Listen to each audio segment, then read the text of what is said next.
4X Gump. What up? It's your man RS, AdultContemporaryHipHop.com. I got Erica with me. We about to represent this BabyPips.com real quick. On my Forex trader. Let's go. I'm really living tonight. I'm gonna get Yeah, tonight. yeah. I'm gonna kill with that FX wine. What you know about? What you know about? It's a celebration, man. About to go to the baller spot. Another 30 pips from the RSI. Still taxes good, keep a callers fly. Baby Pips is funding all the RS buys. Cause I learned it all, the EMA cross. Some trading stocks, but I ain't seeing they loss. FX got it good, got me being a boss. About to quit my job and I can see the days off. Baby Pips is the beginner's guide. Went to the school and I won the winning side. The strategies that some beginners try, but with emotion some beginners die. But I'm alive, about to hop in the forum, trading it work. Cause it's just straight boring. Just went long and the exchange rate soaring. If you got loot, try the strategy, put yours in. Tonight, I'm really living tonight. I'm gonna get Tonight, I'm gonna kill with that FX swag. What you know about? Tonight, I'm really living tonight. Yeah. I'm gonna get tonight. I'm gonna kill with that FX swag. What you know about? What you know about?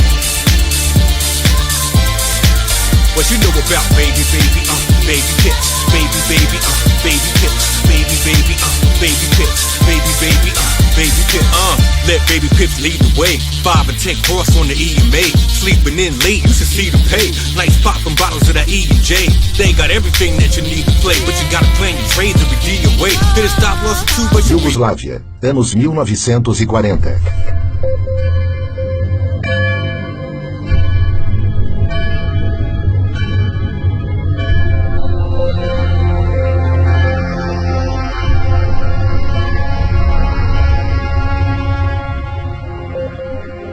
O cardeal Aloysius Stepinac saiu em defesa das minorias e protestou oficialmente contra as leis racistas e as perseguições raciais e religiosas.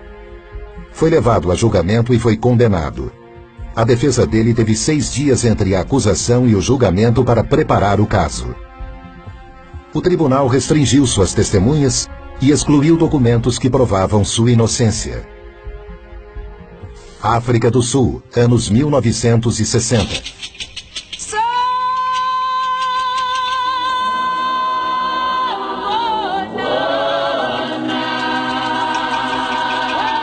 One of the mistakes which some political analysts make is to think that their enemies should be our enemies.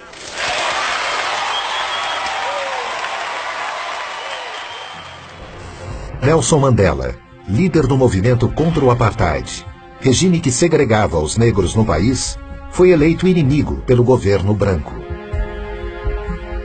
Em 1964, ele foi condenado à prisão perpétua por defender os direitos políticos e civis da população negra. Ele passou 27 anos na prisão. Após uma intensa pressão internacional, ele foi libertado em 1990. Brasil, anos 2000.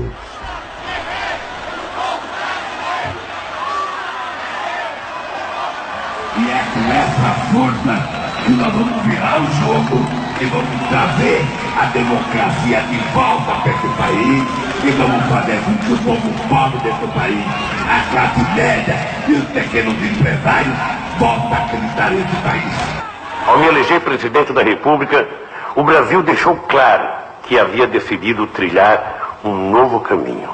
Um caminho em que a distribuição de renda é fator decisivo de um novo tipo de desenvolvimento, mais inclusivo, mais humano, mais sustentado e duradouro. O ex-presidente Lula é vítima de um ato ilegal coletivo para desacreditá-lo e afastá-lo da vida pública. Para impedir que Lula seja eleito sem que ele tenha cometido qualquer crime. Essa é a luta travada por alguns juízes, procuradores da República e grande parte da mídia no país. Essas 3 histórias têm um ponto em comum: o lawfare. O termo lawfare foi criado em 2001 pelo major-general da Marinha Americana Charles Dunlap e desde então tem sido estudado em importantes universidades como Harvard, por exemplo. O lawfare é uma arma poderosa para combater inimigos políticos que combina ações aparentemente legítimas e ampla cobertura da imprensa. A ideia é constranger o inimigo até que ele se torne extremamente vulnerável a infundadas acusações.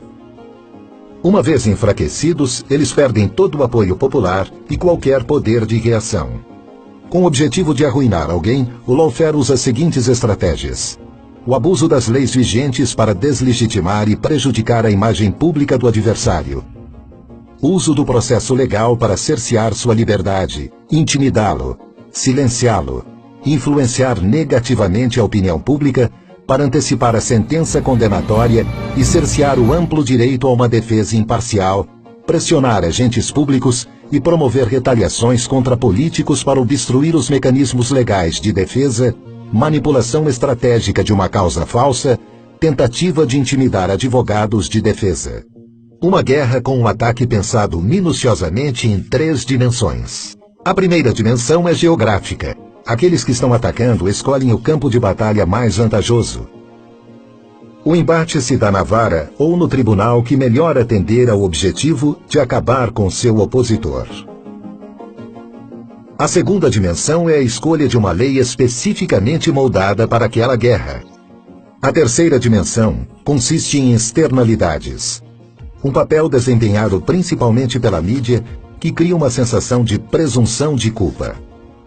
Para o antropólogo John Comaroff, professor da Universidade de Harvard e um dos maiores especialistas em lawfare, o ex-presidente Lula é o maior exemplo brasileiro de alguém que é vítima de abuso da lei para fins políticos. Para ele, a justiça do Brasil está manipulando as leis e criando uma presunção de culpa contra o ex-presidente Lula. The violence of the law has replaced the violence of the gun because you destroy people, you deface them, you erase them, you take away their assets, you take away their dignity, you take away their lifestyle. Os ataques e violações constantes do direito de defesa têm que ser combatidos. E esse foi o propósito para o qual o Instituto Lawfare foi criado. Entre seus objetivos está o de resguardar os direitos de cidadãos que são vítimas de lawfare. Identificar. En Ecuador, esto no quiere decir que no haya temas vinculados al coronavirus, ¿eh? Por supuesto que no, pero el centro o el eje, digamos así, en la entrevista es la sentencia en contra del expresidente Rafael Correa, el exvicepresidente Jorge Glass y otros implicados. Para esta parte del programa le pido que me acompañe utilizando una nueva etiqueta. La etiqueta es Conclusentencia EC de Ecuador. Conclusentencia, el hashtag es Conclusentencia EC de Ecuador. Sus comentarios, por favor, con esta etiqueta a mi cuenta en Twitter, @soyfdelrincón, @soyfdelrincón, Conclusentencia EC es la etiqueta. Este martes, como usted sabe, el día de ayer, la justicia ecuatoriana condenó a 18 procesados por el delito de cohecho, entre ellos el expresidente Rafael Correa y el exvicepresidente Jorge Glass. Correa y los otros involucrados fueron hallados culpables de haber recibido dinero de forma irregular por parte de la empresa brasileña Odebrecht, básicamente. El dinero, dice la fiscalía, habría sido utilizado para financiar ilegalmente al partido Alianza País. Todos los involucrados niegan los cargos y Correa, quien reside en Bélgica con su familia, prometió una apelación internacional. El exmandatario asegura que los cargos no están sustentados y que todo se trata de una persecución para mantenerlo alejado de las próximas elecciones presidenciales. Escuchen. Todos saben que la prisa es para inhabilitarme para las próximas elecciones. No tenemos ninguna fe en el sistema de justicia ecuatoriano, totalmente tomado por el gobierno, por los poderes, por los medios. A nivel internacional les vamos a ganar absolutamente todo, porque este caso es una payasada. No existen sobornos. La prueba principal y casi la única es un cuaderno evidentemente forjado.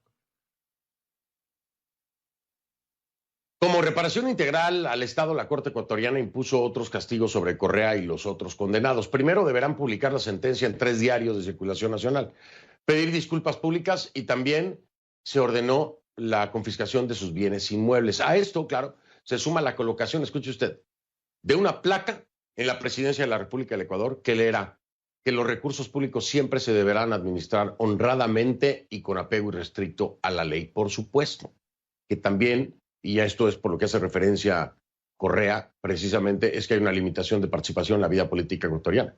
Por 25 años. 25 años no pueden participar de la vida política ecuatoriana. ¿no?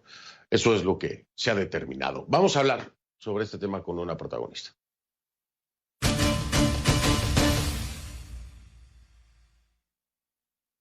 Le doy la bienvenida, me da mucho gusto recibir a Diana Salazar, es la fiscal general del Estado desde Quito, Ecuador. Fiscal, bienvenida, buenas noches, gracias por esta entrevista.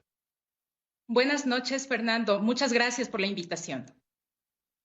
Al contrario, gracias a usted. Oiga, déjeme primero entender algo que me preocupó mientras estaba haciendo la revisión del caso, que es muy larga. Pero todo esto arranca por una investigación periodística de mi tocayo Fernando Villavicencio y de Cristian Zurita, que de hecho se llamaba Arroz Verde.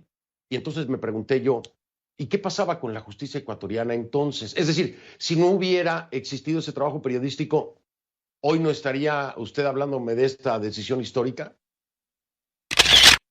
Bueno, evidentemente esto tiene un tinte político.